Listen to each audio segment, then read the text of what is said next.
Shalom. Like the title says, Yahuwah, all your words are true, all your righteous laws are eternal. Psalms 119, 160. He's the first and the last, and beside him there is no Savior. Isaiah, you can go to Isaiah 44 and 6, it says that, or Isaiah 43 and 11 says that also. He's he who creates, Yahu. It says Yod-Hef, Wahef, they would say, or Yod-He, Wah-He, but Wow-He. It's really supposed to say wow, but that's how you get Yahoo. It's in the Tetragrammaton. I'm gonna do that real soon. I'm doing more research on it. Okay, the title of this video is I'm gonna do is Herod the Great. It's a website I found. It's called Bible History. You can type in Herod the Great. I'm gonna read the King of the Jews. And Herod was an Edomite. He was Idumean. Idumean means Edomite. So that's just another name for Edom. That's in Greek. So we can easily conclude from the writing of Josephus that during this period, Herod's biggest problem were domestic. Herod had married 10 wives. His first wife was Doris, by whom he had one son, Amphitheater, an Edomite. Amphitheater is an Edomite. He's an Idumean, by the way, if you do your research. I think his name is Antipater, Amphitheater. And Herod renounced Doris and Amphitheater when he married Marilyn, but they were always allowed in Jerusalem, like in 37 BC, but Hyrcanus and things like that. So I'm going to go down. I'm not going to read much of this. You can read this for yourself. You can check out Herod and go to Bibles with a dash history.com. It says Herod the King. It'll tell you that.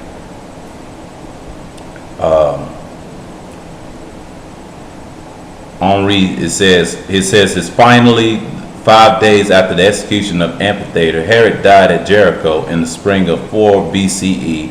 So Salome and Alexius released the Jewish nobles who were imprisoned to the Hippodrome, and Ptolemy, who had been entrusted in the king's seal, read Herod's last will in public, and crowd the acclaimed the Archelaus as their king, and pompous funeral and procession acclaimed the body from Jericho, a distance of 1 mile, in the direction of Herodon. Herodon's the Edomite, by the way, where it was finally laid. Herod's reign lasted around 33 years.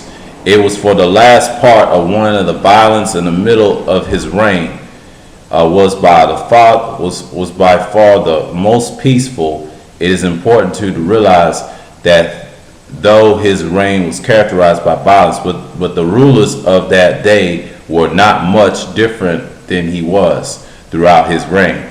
He was never liked by the Jews, they say, because of his lifestyle, his unconcern for their law, although he was the king of the Jews. Many of his subjects would never treat him as a truly Jewish king. The term Jew, those people use that. Those are the sins of Esau as well. People don't even know that. It was his own people.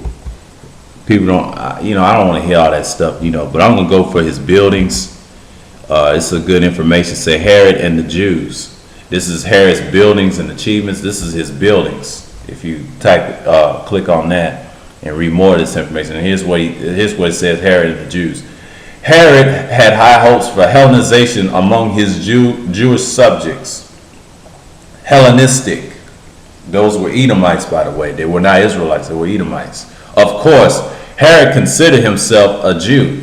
Herod knew better than to force Hellenization upon his Jewish subjects. Gradually, he tried to introduce them to those Greek habits of life, which he himself admired. See, you got to remember, Greek and Greco-Roman had the same similarities, and they emerged as one empire. But the Roman Empire, Rome fell in 476 BCE by the Franks, and most people don't even know that. But that's history right there. It says Jerusalem also benefited from his building activity. He erected a theater and a hippodrome within the city. Foreign visitors, his capital, would feel more at home. He would not look down upon his as an insignificant king of a barbarian people. That's what they say. Herod the Builder. According to Greek standards of the day, a good king encouraged games, theaters, and was active in the building. King Herod was considered one of the greatest builders of the ancient world.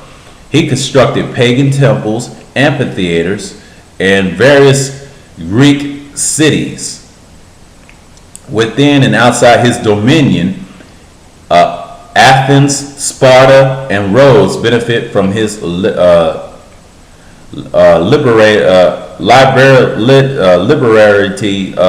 and he made a large contributions of money, liberality, and he made a large contributions of the money to the Olympic Games. I'm trying to say that word right.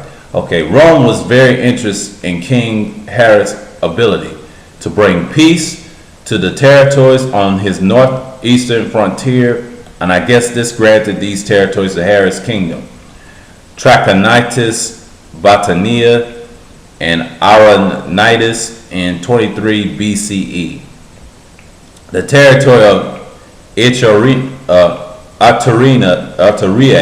or something like that, in 20 BCE, to make Augustus even more grateful and further to the emperor's cultural policy. Herod invested in vast building enterprises. Many old cities were found and new cities were built. Okay. Temples or hippodromes and amphitheaters were constructed not only in Judea but in foreign cities such as Athens, which his own kingdom he rebuilt in Samaria, renamed it Sebastian and after the emperor. And Sebastos is the Greek equivalent of the Latin Augustus. King Herod also rebuilt Stratos Tower on the beautiful coast of the Mediterranean and built large artificial harbor. He called the new city of Caesarea, also in the honor of the emperor. This project lasted some 12 years, from 22 to 10 BCE. There are many more projects that can be mentioned in these areas throughout the land settlements. And strongholds, many of which bore honor the emperor of many members of Herod's own family, such as Antipartis on the road of Jerusalem to Caesarea, Cyprus at Jericho, and Thessalicis, the west of Jordan. And Jerusalem he built a royal palace for himself connecting to western wall. He rebuilt the Hasmonean, the Hasmonean fortresses. The Hasmoneans were Edomites. Okay, there was I forget what particular tribe they were in of Edom. One of them were, and that's who they were. And he was the Edomite, and renamed it in Adathena. Arctic Mark Antony, y'all heard of him and Cleopatra in that story. But the greatest of all of King Herod's building enterprise was his reconstruction of the temple in Jerusalem. This massive project was begun early in 19 BCE. If thousands Levites, they said, if 1,000 Levites were trained, they said, there wasn't Levites at the time, so I'm going to doubt, it should say thousands of priests. I'm going to drop that. And it says were trained as builders, and they fulfilled their work in such a way to the scarce rituals of the holy place would never interpret while work as happening. They said 1,000 Levites were trained as builders. I wonder if that is the training building. I wonder if they were in captivity at the time. But it says tremendous outer court was enclosed, surrounded by colonnades, and the whole area was splendid. And the beautiful was awesome gateways and other architectural marvels. But the temple became world renowned for its own magnificence, so far off appearing like Mount Ablaster, topped with golden spires. Although the majority of the work reconstruct was complete, while Herod was still alive, and the final details were not completed until 63 AD, known as 63 CE. Only 7 years before its destruction.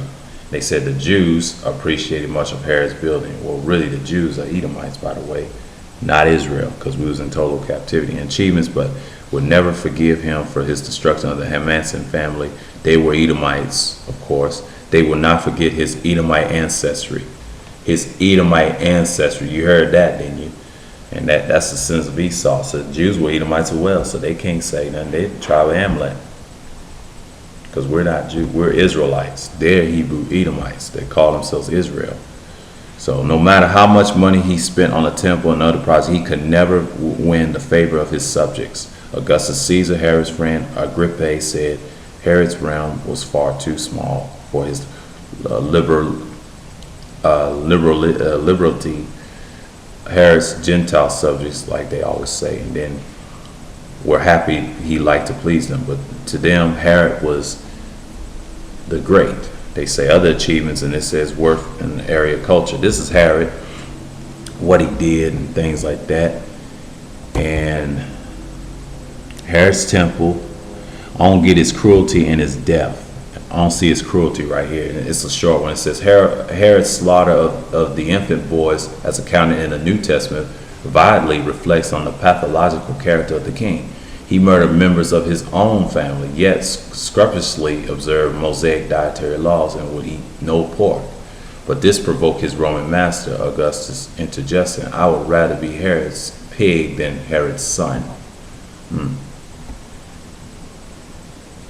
Wow.